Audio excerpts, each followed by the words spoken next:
The conclusion to the 1999 Mr. Olympia was maybe the most explosive ever, with the ignition being triggered by runner-up Flex Wheeler. Here's my recollection of an unforgettable night in bodybuilding history. For years truly any doubts about the destiny of the last Sandow of the 20th century were removed as I watched a pivotal scene unfold in the pump-up area backstage at the Mandalay Hotel Event Center, 15 minutes before prejudging was to begin. Already there was Flex Wheeler. All summer long the Sultan of Symmetry had promised he would be bigger, rounder and harder than any other contest.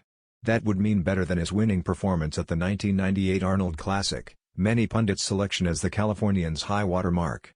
At 243 pounds Wheeler was indeed bigger and rounder than the 232-pound package that dominated the '98 Arnold. But no way was he as hard or as cut.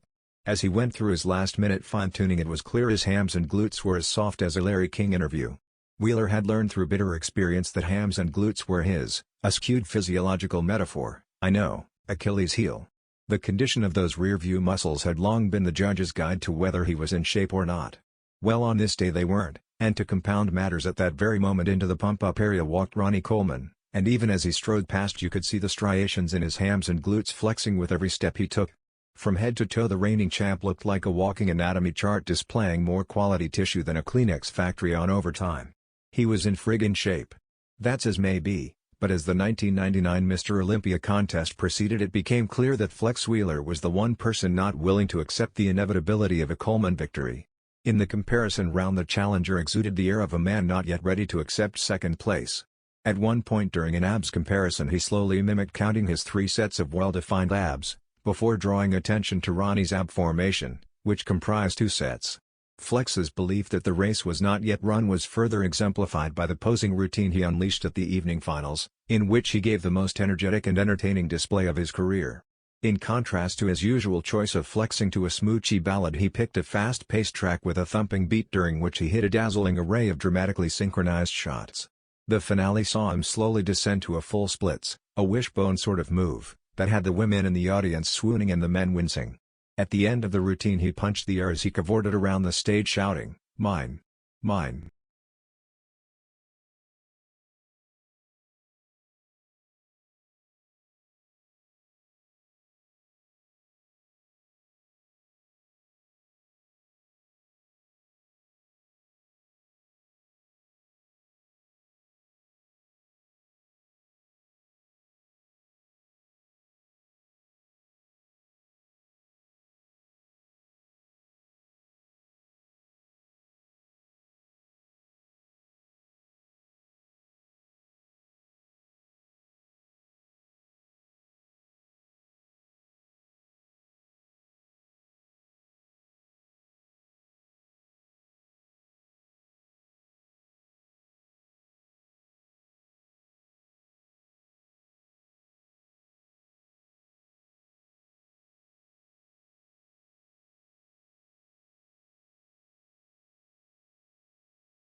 clearly gave off the vibe that he could win this thing.